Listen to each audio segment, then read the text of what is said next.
भगवती सूत्र उदायन राजा का उदायन राजा 9 तत्व श्रद्धान श्रावक श्राविका ने एक विशेष अंश है 9 तत्वना ज्ञाता। 9 तत्व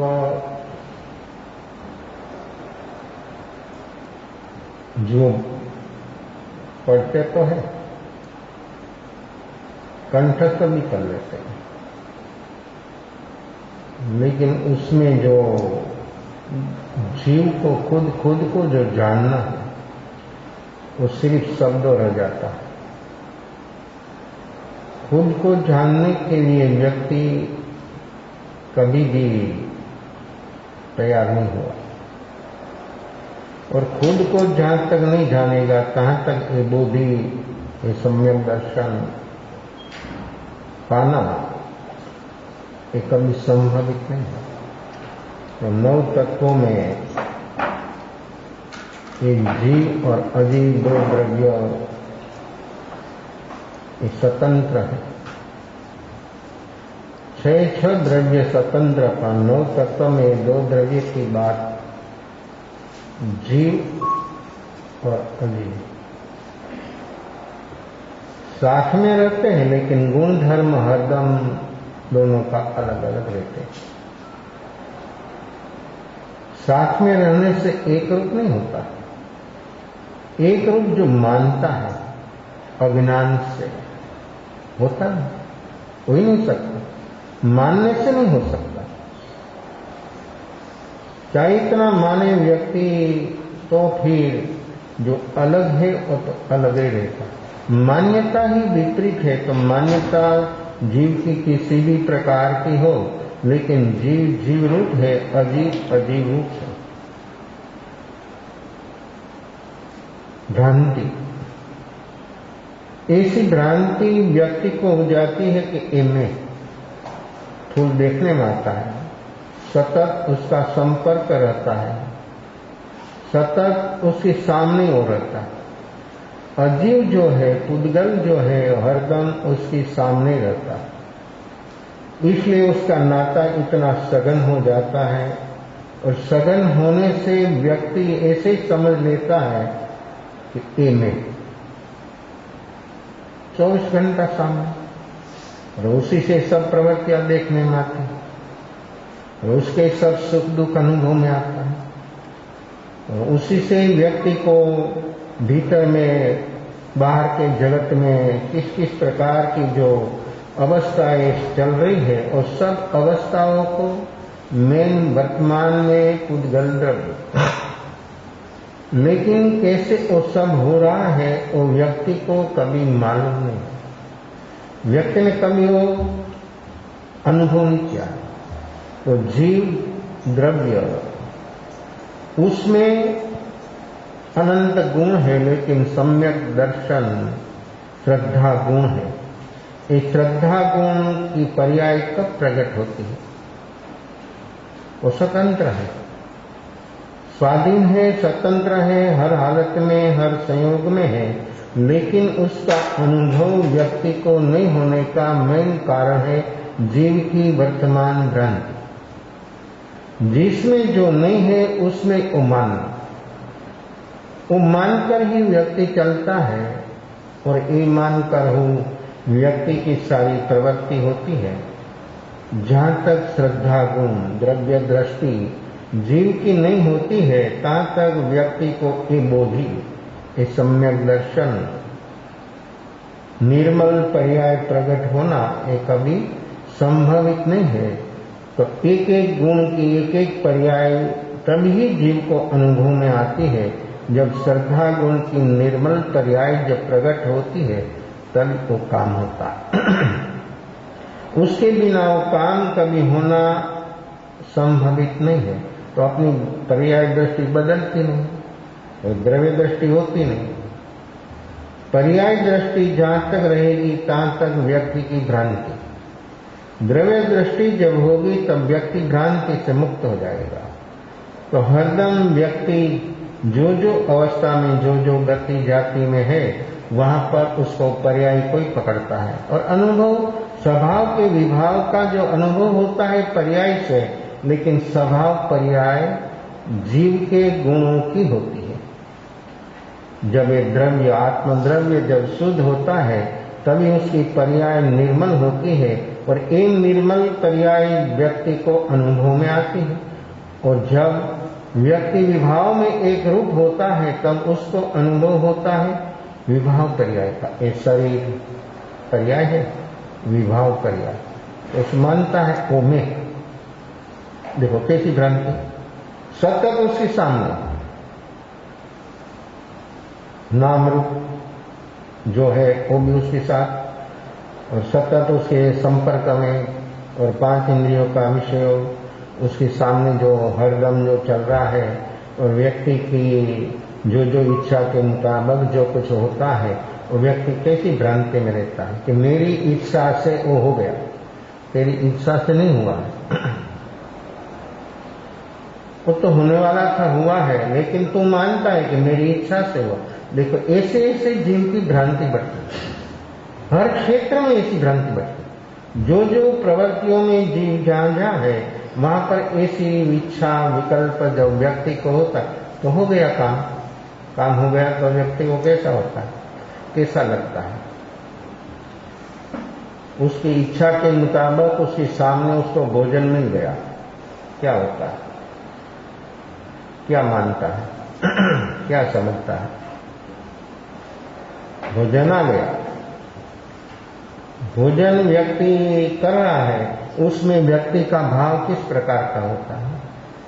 देखो पुद्गल से पुद्गल का पोषण होता है, शरीर भी पुद्गल, मन भी पुद्गल, वाणी भी पुद्गल, पुद्गल से पुद्गल का पोषण होता है। पुद्गल से आत्मा का पोषण कभी नहीं होता, लेकिन मानता। इसका नाम भ्रांति। किस किस प्रकार की भ्रांति से जीवों जी रहे हैं, वो व्यक्ति भोजन कम हो गया, छूट गया, वीकनेस है, वो वीकनेस को भी वो जानता है। भूखा है तो जानता है कि भूखा है, किस में, शरीर में, तो मैं जानता, तो कोई तकलीफ नहीं। तकलीफ है तो फिर तकलीफ नहीं। कैसी है भ्रांति मिटने पर व्यक्ति की वर्तमान अवस्था, उसकी सारी दिनचर्या। तो शरीर में बुखार है तो जानता है कि शरीर में बुखार है, मैं उसको जानता हूं, ये बुखार मेरे में नहीं। कैसी शक्ति है जानने की, व्यक्ति की शक्ति कैसी होती है। और एक जानने का स्वभाव वाला आत्मा जहां तक स्वरूप को नहीं जानता है, खुद को नहीं जानता है, तहां तक ये भ्रांति हरदम रहेगी। वो भ्रांति का गुणाकार, और ये भ्रांति जितनी जितनी बढ़ेगी इतना व्यक्ति परेशान हो। इसी अवस्था चल रही। खुद की भ्रांति से ही व्यक्ति दुखी हो रहा है। वो भ्रांति मिट गई तो सब क्रांति हो जाती है। भ्रांति नहीं मिटे तक क्रांति नहीं। भीतर जगत की क्रांति भ्रांति मिटने पर होती है। वो क्रांति है, निजी क्रांति है। और एक क्रांति से जीव को सुख और शांति उपलब्ध हो जाता है। एक क्रांति से व्यक्ति के जीवन में कभी भी मूर्छित अवस्था नहीं होती। एक क्रांति से व्यक्ति के जीवन में कभी दुख नहीं होता। एक क्रांति से व्यक्ति को कोई दुखी कर नहीं सकता। नहीं तो कदम कदम पर व्यक्ति दुखी होता। किसने कुछ बोल दिया, कैसा होता है, कैसा लगता है, क्यों, ये क्या मानता है। देखो ये क्षण द्रव्य, उसका जो अभ्यास, तलस्पर्शी अभ्यास, अनुभव तो पीछे, अनुभव होता तो सब आ जाता है, लेकिन एक क्षण द्रव्य का तलस्पर्शी जो जीव को अभ्यास हो, नई निक्षेप और प्रमाण से जो व्यक्ति वस्तु स्थिति को बराबर जो बुद्धि के लेवल से भी जो जानता हो, तो भी बाहर से कोई उसको दुखी नहीं बना सकता। और अनुभव हो गया तो तुम पूछना ही क्या। एक अनुभव जो व्यक्ति को हो गया तो व्यक्ति की सारी अवस्थाओं बदल जाती है। बदलने से तो नहीं बदलेगा, लेकिन निर्विकल्प होने से बदल जाएगा। और निर्विकल्प अवस्था लाने से आएगी। निर्विकल्प अवस्था लाना है, वही विकल्प है। लाना है, लाने से थोड़ा आता है, और लाने से आता है तो आप बैठे रहते, हाथ जोड़ कर बैठे रहते, तो आप सक्रिय हो जाते और काम करने लग जाते। तो लाने से आत्मा की कोई पीठ नहीं, कोई सहज है, स्वाभाविक है, वो लाने से नहीं आएगी। हम वो जो स्वाभाविक है ऐसा हम वर्तमान में स्वाभाविक हो जावे का पूरा। हमने जो पकड़ा है वो छूट जाए, हमने हमारी जो मान्यताओं है, आदतों है, रूटीन है, वो सब छूट जाए। तो वो तो है जो हमको अनुभव करना है, वो कोई बाहर से थोड़ा आता है, बाहर से कोई लाता है, बाहर से आ ही नहीं सकता, ला ही नहीं सकता, कुछ नहीं हो सकता। जो हमने हमारी वर्तमान अवस्था जो हमको भ्रांति रूप लगे और व्यक्ति वो भ्रांति से बाहर आ जाए, तो वो तत्व तो वहीं है, वहीं पर है, वो आगे पीछे नहीं है। आप देखते हैं आगे पीछे कोई आते तो उसकी ओर दृष्टि करते हैं, ये कौन आया, कहाँ बैठा, किसी तरह बैठा, वो आप देखते हैं। लेकिन जो आत्मद्रव्य जो है तो वहीं है, स्थिर है, नित्य है, उसमें कोई फेरफार नहीं है। फेरफार जो अपना हो रहा है वो भ्रांति से अपनी परिधि पर हो रहा है, और एक परिधि से जहां तक व्यक्ति बाहर नहीं आएगा, भ्रांति से बाहर नहीं आएगा, कहां तक ऐसी ही अवस्था व्यक्ति की चलती रहेगी, और व्यक्ति को ऐसा ही लगेगा कि उसी से हुआ। तो भोजन करने को बैठे आपकी इच्छा के मुताबिक आ गया, तो आपके भीतर में क्या क्या होने लग जाता। आपकी कोई बाहर गांव गए, कोई रिश्तेदार के घर पर गया और आपके मन में भावना थी कि ऐसा भोजन मिल गया, खाने को बैठा, आपके भीतर में कैसा भाव रहता है, कैसा भाव होता है? आपकी इच्छा के मुताबिक भोजन आया, आपके भीतर में किस प्रकार का भाव होता है आप देख पाते हैं? भोजन आया, भोजन दिखेगा, लेकिन भोजन के साथ आपका भाव किस प्रकार का रहेगा वो आप देखेंगे। भोजन करेंगे, लेकिन भाव वो नहीं देखेगा। तो देखो कैसी विभाव रूप अवस्था अपनी सारी दिनचर्या में, ऐसी अपनी प्रवृत्तियों में व्यक्ति की कैसी कैसी अवस्था हो जाती है। तो जो जो विचार रूप अवस्था होती है, वो विचार रूप अवस्था को व्यक्ति देखने का जो अभ्यास वाला हो, तो व्यक्ति सचमुच वो भोजन कर रहा है तो भी भोजन से अलग हो सकता है, अलग रह सकता है, और राग द्वेष से ऊपर उठ सकता है। इतना जो व्यक्ति के भीतर जागरण साक्षी भाव हो तो, और जो नहीं है तो व्यक्ति ये निमित्त पाकर इच्छा के मुताबिक आया है, तो फिर उसके साथ उसका इच्छा का गुणाकार और व्यक्ति के साथ एक रूप हो जाता है, और व्यक्ति की वर्तमान अवस्था दुख रूप ऐसा उसको होता है, वेदन उसको दुख रूप होता है। तो फिर साकार रूप हो तो भी, असाकार रूप हो तो भी, अपनी सारी दिनचर्या में व्यक्ति की अवस्था कैसी विपरीत हो जाती है। ये अपनी वर्तमान बेहोशी से जो व्यक्ति में सतत ऐसा जागरण साक्षी भाव हो, ठीक है, तो अपनी दिनचर्या साधना हो जाती है। दिनचर्या साधना, अपना काम क्या करना है, आप बैठे हो, खड़े हो, सोते हो, खाना खाते हो, बात करते हो, अपना काम क्या करना है। अपना काम किसी से होता है? ध्यान मुद्रा में बैठे आप, लेकिन आप आपका काम कर रहे हैं। आप खाना खा रहे हैं, आपका काम कर रहे हैं। आप चल रहे हैं, आपका काम हो रहा है। अपनी सारी दिनचर्या में अपना काम हो सकता है। कब होता है? ऐसा व्यक्ति के भीतर में जागरण है, चलता है, वॉकिंग करता है, तो मालूम है कि राइट पैर उठा, लेफ्ट पैर उठा, ऐसा होश से वो चलता है। तो गमनादि क्रिया है, और एक क्रिया बाहर से द्रव्य से क्षेत्र कम होता और भीतर से जो होश नहीं है तो क्षेत्र बढ़ता, और जो भीतर में होश है तो बाहर का क्षेत्र भी कम होता और भीतर का क्षेत्र भी कम होता। खुद की ओर चल रहा है, वो सब परमात्मा की प्रदक्षिणा कर रहा है, उसकी प्रदक्षिणा हो रही, चलता है बाहर लेकिन प्रदक्षिणा हो रही है परमात्मा की। कैसा होश? तो वो परमात्मा की कल्पना कोई बाहर नहीं करना, परमात्मा की बात आई तो कल्पना बाहर हो जाएगी कि व्यक्ति मानेगा कि परमात्मा तो परमात्मा बाहर नहीं, परमात्मा भीतर बैठा। वो परमात्मा की प्रदक्षिणा कभी किया? अब मंदिर जाते तो प्रदक्षिणा करते, परमात्मा की प्रदक्षिणा अपने जीवन में कभी हुई? क्यों नहीं?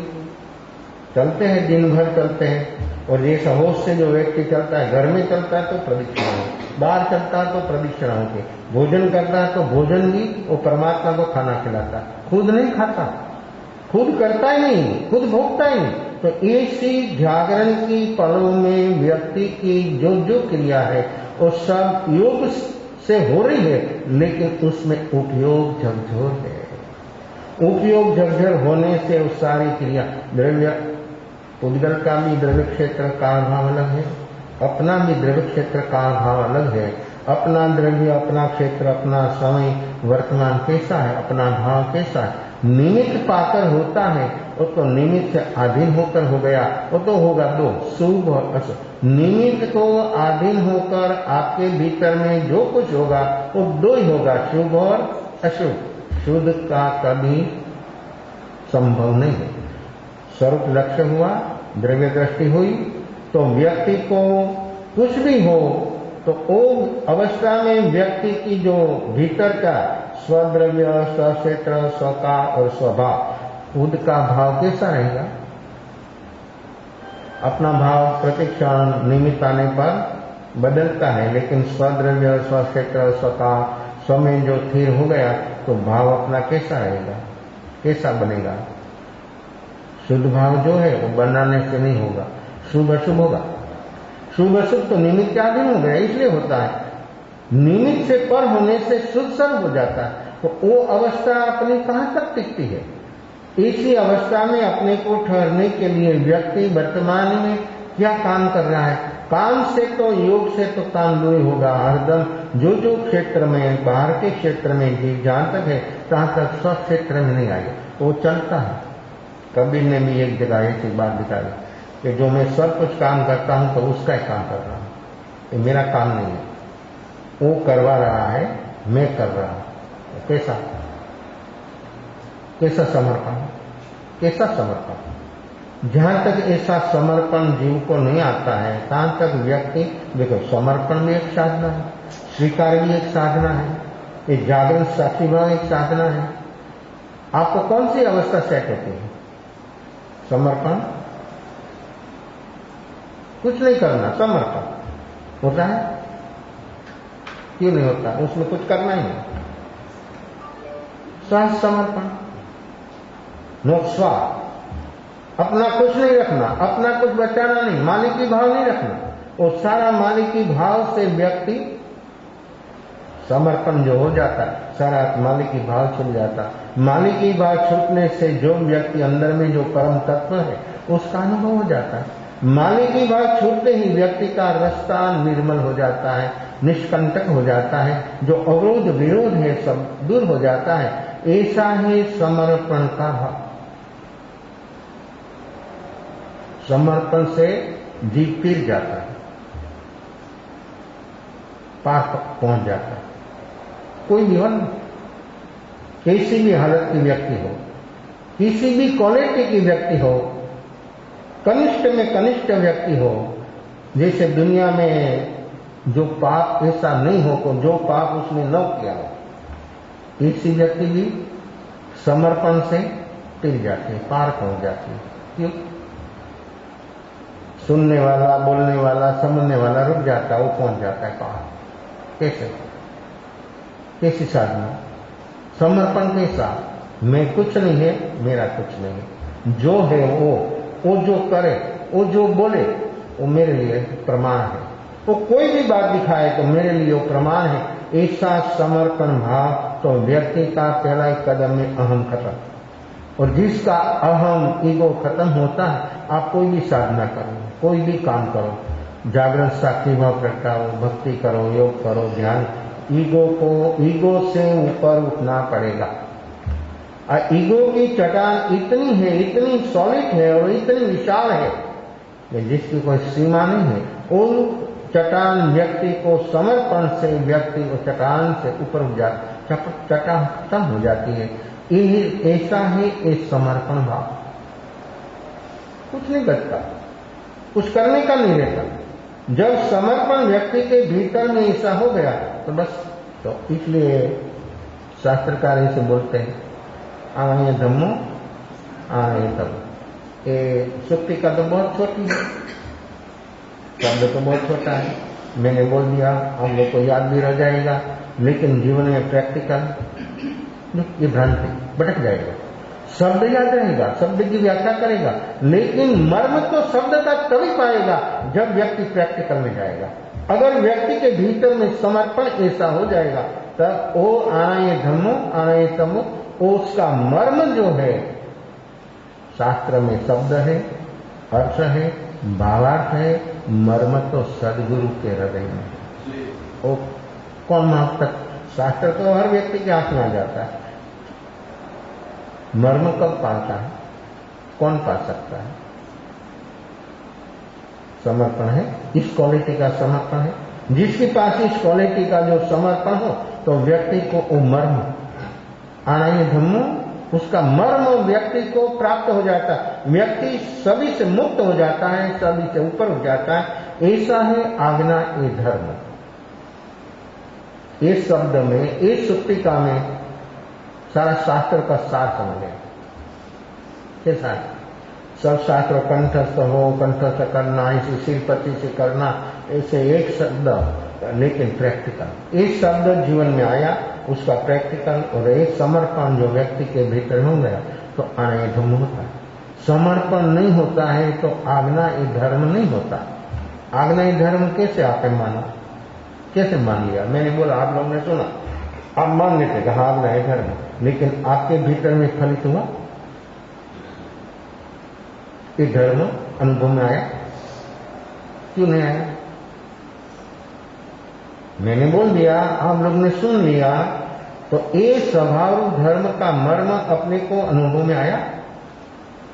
तो नहीं आया तो क्यों? कहां रुक गए? ये समर्पण का भाव। ये जब समर्पण व्यक्ति का होता है तो वो सारा जो भीतर में चट्टान है उसे हटाने से तो बढ़ेगी। हटाने का प्रयास आपका जितना होगा उससे बढ़ेगा। वहां बढ़ा, हटाने में कर्तापना का भाव है, समर्पण में कर्तापना का भाव ही खत्म। करता है तो भोगता, भोगता है तो मालिक करता ही गया। समर्पण से सारा समर्पण, ऐसा समर्पण कि मैं कुछ हुई नहीं, मेरी कोई अवस्था ही नहीं है, बस वो जो है वो सर्वोपरि है मेरे लिए। ऐसा भाव से व्यक्ति के भीतर में जो समर्पण आ जाता है तो व्यक्ति कैसा दिव्य हो जाता है, कैसा भव्य हो जाता है। तो समर्पण एक आज्ञा ये धर्म, आज्ञा ये सब, तो आज्ञा ये धर्म, आज्ञा शब्द बोल दिया कि ऐसा काम करो, किया, विकल्प आया। एक कार्य करने में व्यक्ति को कोई विकल्प आया अंदर में, कार्य कर देगा। विचार आया कि मेरे से होगा कि नहीं होगा, और मुझे क्यों बोला, दूसरों को क्यों नहीं बोला, और मुझे तो समय नहीं है। देखो कैसा अपना विकल्प, किस किस प्रकार का विकल्प। ऐसे बैठे न तो कम विकल्प होता है, लेकिन जब कोई आज्ञा कर देते हैं तो विकल्प तो इतना ट्रैफिक बढ़ जाता है कि जिसकी कोई सीमा नहीं। कैसा होता है? एक कोई साधक कोई आश्रम में गया और बहुत बहुत विनंती, बहुत बहुत भाव से बोला कि मुझे कुछ करना है। आप जो बोलो मैं करूंगा। वो सुनता है और मुस्कुराता है कि कैसी कैसी अवस्था में जीव आते हैं और कैसी कैसी भीतर में भाव रहता है। ठीक बात है, बहुत भाव दिखाया, मुझे कुछ करना है, आप जो बोलो मैं करूंगा। बाहर से तो प्रवृत्ति शक्ति होती है, लेकिन वो प्रवृत्ति में विकल्प जब जुटता है वो अप्रयोजन होता है। कोई भी प्रवृत्ति करने में विकल्पों से ऊपर उठना है तो आज्ञा से व्यक्ति विकल्पों से ऊपर उठ सकता है। आज्ञा का बल है, आज्ञा की शक्ति, आज्ञा का सामर्थ्य है, और एक आज्ञा से व्यक्ति के भीतर में सीधा डायरेक्ट उपयोग जाता है, उपयोग को करंट लगता है। आज्ञा शब्द सुनते ही मुमुक्षु हो, आत्मार्थी हो और ऐसा भावुक है तो उसके भीतर में सीधा करंट लग जाए। जैसे कोई नेगेटिव शब्द का अपने को चोट लग जाती है, ऐसे व्यक्ति के भीतर में जब आज्ञा हो तो उसको चोट लग जाती है और भीतर में जाग जाता है, मेरे लिए उसी से मेरा काम हो जाएगा। ऐसी आज्ञा मुझे कभी मिली नहीं है, उसके भीतर में ऐसा एक अहोभाव प्रकट हो जाता है। ये अहोभाव इतना अहोभाव होता है तो ये अहोभाव से ही व्यक्ति का अशुभ सब दूर हो जाता है। इसका अहोभाव, इतना अहोभाव कि सारा रोम रोम खड़ा हो जाता है, इतना पुलकित हो जाता है कि व्यक्ति की मन की सारी अवस्था शांत हो जाती है, मन बैठ जाता है और होता है तो शुभ भाव में रहता है। ऐसा व्यक्ति के भीतर में भाव बढ़ते बढ़ते बढ़ते ऐसा हो जाता है, आज्ञा मिल गई, ऐसा करो, फिर क्या काम, और मैं करूं तुम देखो, तुमको बीच में आना नहीं। आज्ञा ऐसी भी है कि तुम मेरा ऐसा करना, और अगर मैं जो कर रहा हूं उसमें तुमको बीच में आना नहीं, कुछ बोलना नहीं, देखना, रहती है क्षमता। आज्ञा के मुताबिक कार्य करने में भी अपनी क्षमता नहीं टिकती है, और ऐसा कोई कार्य कर रहा है उसको बोले कि तुम देखो, तो अपनी देखने की, वो कार्य कर रहा है अपने को देखना है तो अपनी देखने की भी क्षमता नहीं रहती। खड़ा रहता है कि बैठता, लेकिन भीतर में उसके बारे में विकल्प तो चलता है। खलास, अब या तो विकल्प की भी जगह नहीं है, आज्ञा में विकल्प की जगह नहीं है, विचारों की, शुभ अशुभ विचारों की भी जगह नहीं, ऐसी है आज्ञा। और ये आज्ञा कदाकार तद्रूप हो जाती है तो शिष्य और गुरु अलग नहीं रहता, एक हो जाता। ये आज्ञा से एक होता है। जहां तक आज्ञा का पालन नक्सिक नहीं होता है, संपूर्ण नहीं होता, कोई कचास नहीं जाती है, तहां तक दोनों अलग अलग रहते हैं। और एक हो जाना, कैसे एक हो जाना, कैसे होना, एक कैसे हो सकता है? शरीर तो कभी एक होने वाला ही नहीं, मन भी कभी एक होने वाला नहीं है। योग जो है ये तो थूल है, पुद्गल है, पुद्गल कभी एक नहीं होता, नजीक आ सकता है, एक नहीं हो सकता है, लेकिन व्यक्ति एक हो जाता है। कैसे? भाव से नहीं। हाँ, तुम बोल रहे भाव से, भाव से नहीं, भाव तो सुबह से तो बाहर फेंक देता। व्यक्ति, शिष्य और गुरु आज्ञा से, आज्ञा हुई, आज्ञा शिरोमान्य हो गई, तेज प्रमाण हो गया, और व्यक्ति के भीतर में ऐसा वो व्यक्ति अपना दूरीपना किसी से है? परमात्मा और भक्त और भगवान, तो दोनों के बीच में दूरीपना किसी से है? क्षेत्र से है, द्रव्य से, क्षेत्र से, काल से, किसी से है? भक्त और भगवान, और दोनों का दूरीपना किसी से है?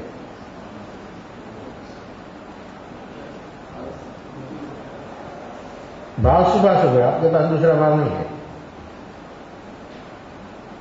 एक कैसे होता है? समर्पण तो किया और समर्पण से आज्ञा का पालन करने लगा, लेकिन दोनों एक हो जाता, वो भी कैसे हो जाता? आज्ञा तो उसके लिए माध्यम हो गई, ऐसा करो, ऐसा उसको बोल दिया, वो बोलने में तो आज्ञा हुई, लेकिन फिर वो कार्य करने में व्यक्ति के भीतर में एक पन्ना कैसे हो जाता है? दोनों एक हो जाता है। सदगुरु की जो अवस्था है वो शिष्य की अवस्था हो जाती है। कैसे होती है? देखो अपने भीतर कैसा कैसा अंतर है, हमें कैसा कैसा अंतर रखा है, वो अंतर कैसे मिटे? आज्ञा से। आज्ञा के बिना अंतर नहीं मिटता और दोनों एक हो जाता है परिणाम से। परिणाम में कभी विभिन्न नहीं है, परिणाम में कभी अलगपना। जब व्यक्ति निर्विकल्प हो जाती है तब समस्त जीवों, जो मुक्त जीवो है उसी साथ तो एक है ही। वो तो द्रव्य एक हो गया दोनों, वो भी शुद्ध, ये भी शुद्ध, शुद्ध शुद्ध एक हो जाता है, एक क्वालिटी हो गई, एक ही ऐसी क्वालिटी हो गई कि उसमें कोई भेद नहीं। लेकिन जो जीव अबूझ है, सोया हुआ है, बिल्कुल बेहोश है, उसकी साथ उसकी चेतना उसको भी झकझोर कर देती है। आप लोग बोलते हैं ना, ज्ञानी पुरुष का योग बल, ज्ञानी पुरुष का योग बल कैसे कैसे? ज्ञानी पुरुष को अनंत जीवों को थोड़ा मिलता है, वो तो 5-50 लिमिटेड। मनुष्य तो हरदम लिमिटेड है और उसकी नजीक पहुंचा तो भी हो जाता है ऐसा भी नहीं, और दूर होता तो नहीं होता ऐसा भी नहीं। नजीक पना तो हरदम व्यक्ति को जीवन में तभी होगा जब आज्ञा का अनिशुद्ध पालन और दोनों की प्रणति एक हो जाती है। तब चाहे इतना क्षेत्र से दूर है तो नजीक से नजीक, और आज्ञा का पालन नहीं होता। एक क्षेत्र में है तो लाखों कोस दूर क्षेत्र। द्रव्य से वो आत्मा क्वालिटी एक, शुद्ध आत्मा एक ही है। इसलिए बोलते हैं एक माही अनेक राचे, अनेक माही एक ही कम। सिद्ध परमात्मा जहां पर है वहां सब आत्मा शुद्ध है, तो वहां पर कोई भेद नहीं है, वहां कोई जगह का टोटा नहीं है। जगह लिमिटेड है, जीवो कितना है? सिद्ध कितना?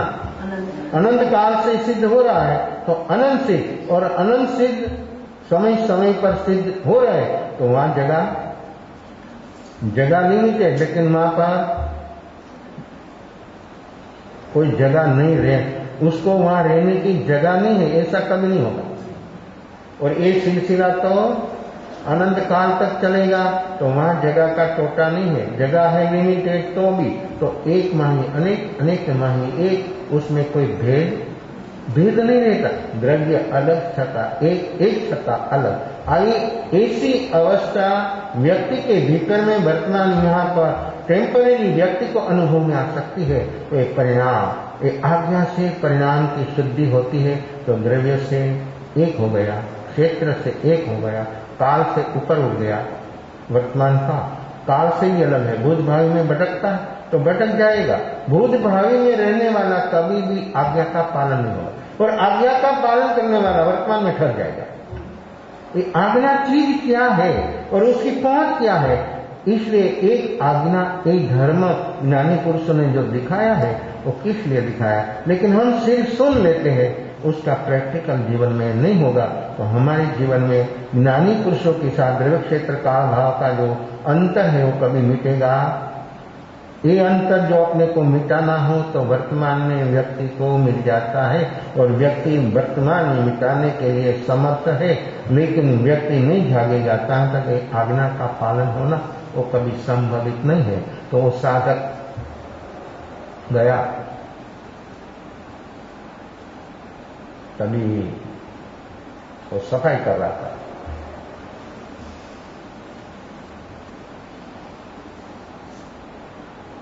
वो बोला, आगंतुक युवान बोला, इस तारीख को मुझे मिलना है, वो कहाँ पर है? तो क्या ठहरो, उसको सफाई करने का था, काम पूरा हो गया, फिर क्या चलो।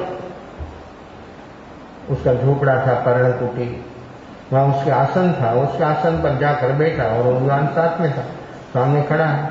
तो बोलो अभी क्या काम है? तुम जिसको याद करते हो तुम्हारे सामने जो बैठा है वही व्यक्ति है, बोलो आपको क्या काम है? वो तो व्यक्ति ऐसा उसको हो गया कि इतना बड़ा नाम और एक काम, ऐसा काम वो करते।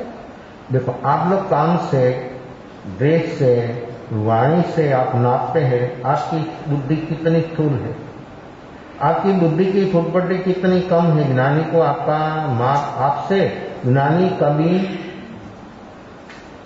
बुद्धि की फुटपट्टी से कभी नहीं मापा जा सकता।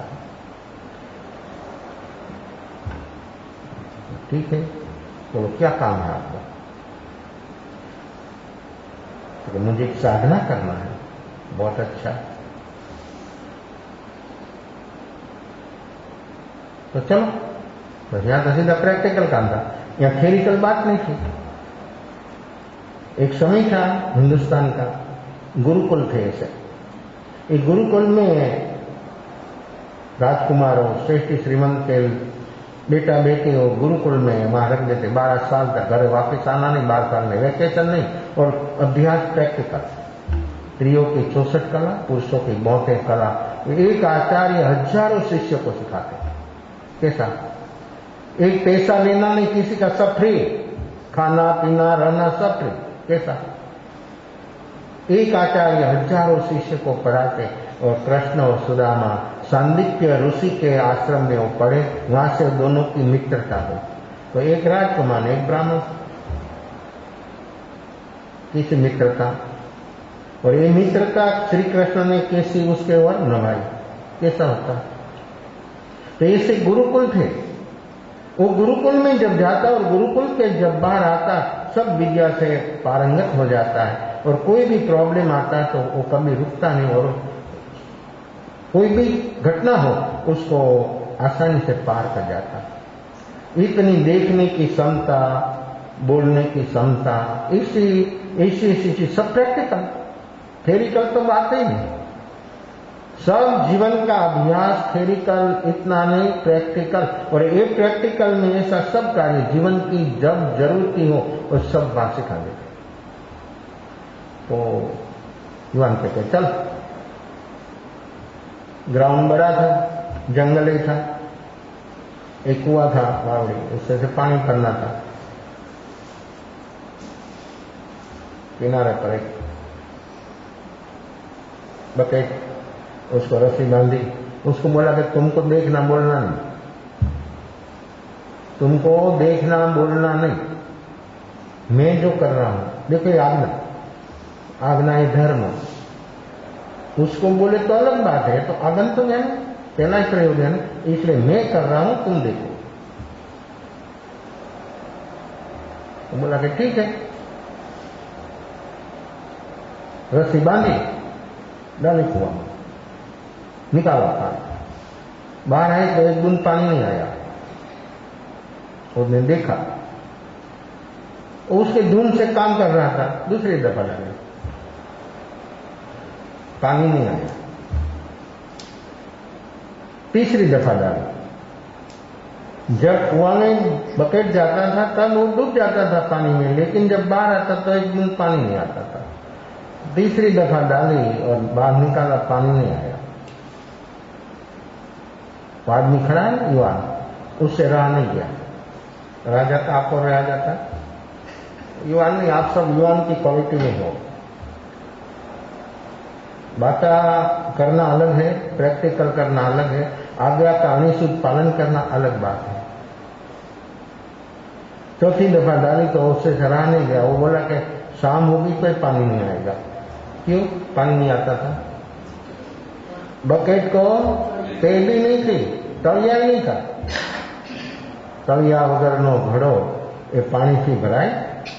પાણીમાં રહીએ ત્યાં સુધી ડૂબેલો દેખાય, પણ ઉઠાવે તો પાણી રહીએ? ઓલાને કીધું કે અશાંત થશે તો પાણી નહીં આવે. એને શું કહીએ તું?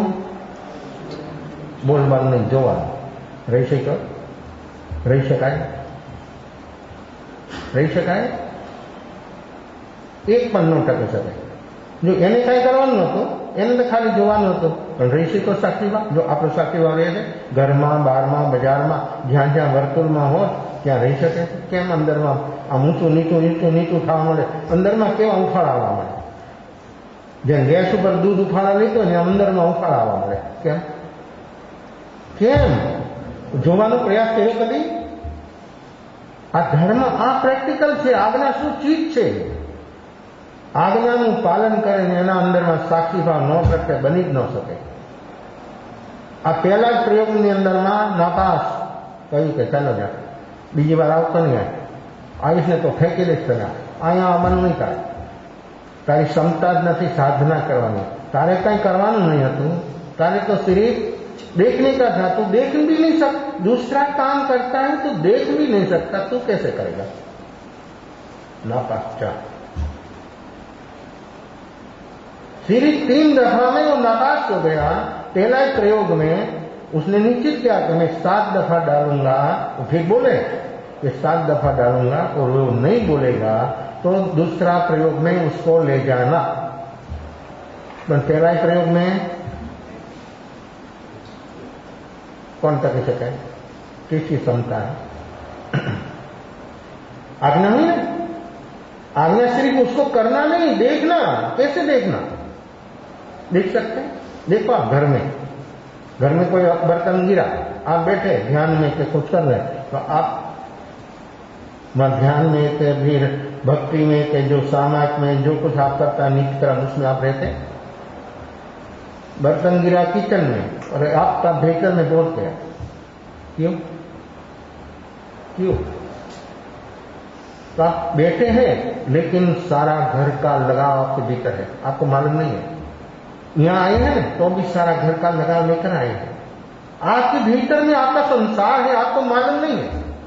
आपने कभी देखा ही नहीं कि मेरा संसार. आप लोग मानते हैं कि संसार बाहर में नहीं, हर व्यक्ति का संसार सेपरेट और भीतर में है. वो कभी देखने के लिए तैयारी नहीं होगा.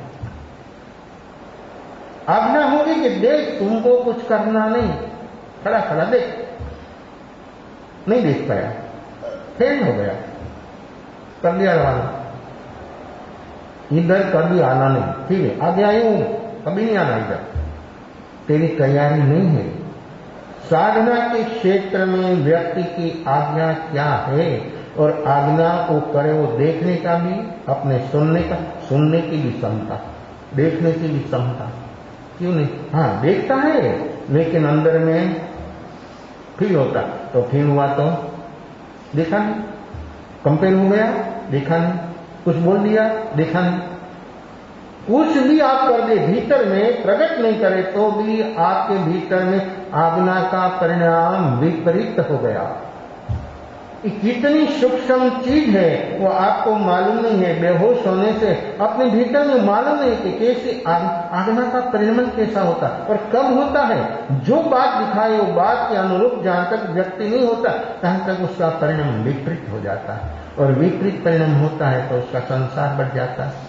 आज्ञा का पालन करने से संसार कट हो जाता है, और आज्ञा का पालन नहीं करने से संसार बढ़ जाता है. संसार क्यों बढ़ा? भीतर में जो विकल्प की हारमाल हो गई वो आश्रम अवस्था हो गई. तो आश्रम से संसार बढ़ता है, और आज्ञा हो गई, भीतर में फील नहीं हुआ, कोई विकल्प नहीं आया, तो व्यक्ति का भीतर में आश्रम नहीं, आश्रम का कारण खत्म होने लगा. आपको मालूम था आज्ञा की इतनी ताकत है, इतना सामर्थ्य है, भीतर में रहा हुआ आश्रम का कारण खत्म हो जाता है. इसीलिए आज्ञा सारा कार्यों में, सब कार्यों में आज्ञा जब व्यक्ति को इस विशेषता समझ में आती है, इसलिए तो मुमुक्षु होना है. मुमुक्षु और आत्मा की होता है, उसको कभी आज्ञा होती है और वो कभी आज्ञा का पालन करने के लिए तैयार होता है. ननानु टका तो उसमें भी जो सावधान नहीं रहा तो वो नापास, फेल. आज्ञा एक परीक्षा है, आज्ञा एक एग्जाम है. आपने सीखा, पढ़ा, सब कुछ किया, लेकिन आज्ञा का जब पालन करने को आया तब व्यक्ति को कैसे होता है, बस फिर कर भी देगा, भीतर में कुछ नहीं होगा. जो उसका भीतर में आध्यात्मिक जो अवस्था बदलनी है वो बदलेगा नहीं. वो बदलती है विकल्प रहित जब व्यक्ति होता है, तभी उसके भीतर में काम होता है. एक काम अपना है, अपने से होने वाला है. हम जो काम करने के लिए तैयार हुए तो अपना निजी काम इतना आराम से हो जाए, उसमें मेहनत कुछ नहीं है, पसीना नहीं पालना है, यहाँ बैठे बैठे भी हो सकता. लेकिन व्यक्ति के भीतर में जागरण, साक्षी भाव नहीं है तो ये काम होना कभी संभवित नहीं है. आज्ञा का पालन, आज्ञा शिरोमान्य हो जाती है। बाहर से कर देता, विकल्प भीतर में होता तो व्यक्ति नापास हो जाता। या तो समग्रपणे समग्रता से आध्यात्म में स्वीकार समर्पण, समग्रपणे समग्रता से समर्पण जब व्यक्ति का आ जाता तो ईगो की चट्टान टूट जाती है।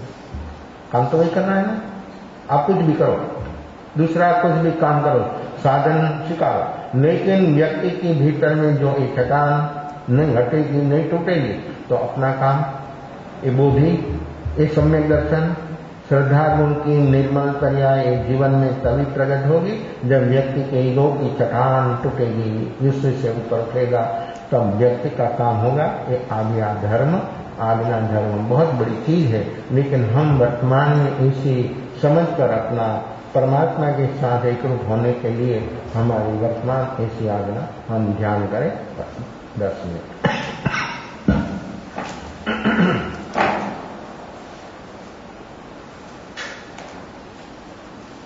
आँख बंद, मोरू बंद, कमर और गर्दन से बाहर बैठना, शरीर और मन स्वस्थ बना देना, मन और शरीर में कोई तनाव टेंशन न रहे, शरीर और मन रिलैक्स कर देना। सहन करता हुआ श्वासोच्छ्वास को साक्षी भाव से देखने का प्रयास। श्वास लेते समय नासिका के बाहर का ठंडा महसूस होना, श्वास छोड़ते समय गर्म महसूस होना। मन दूर भावी में चला जाए तो पूर्ण श्वास, दीर्घ श्वास, 1 2 3 श्वास लेते ही मन वापिस आ जाएगा। सावधानी से काम करें, सजागता के साथ काम करें, लगन के साथ काम करें।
हरिहंता शरणं मौयामि सिद्धा शरणं मौयामि साहु शरणं मौयामि कैर्वीतनं बन्धुं शरणं मौयामि चारुण्यार्कं यासुमरेण सामरमानवै सर्वकर्मणाय मोक्षदनाय सुखदयनं भावमरीन्द्राय संसारमां शरणाय शरणको जय नरनारायण अक्षय अविकर्मणः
स्वामी भगवान की जय। सद्गुरु देव की जय। सद्गुरु संघ की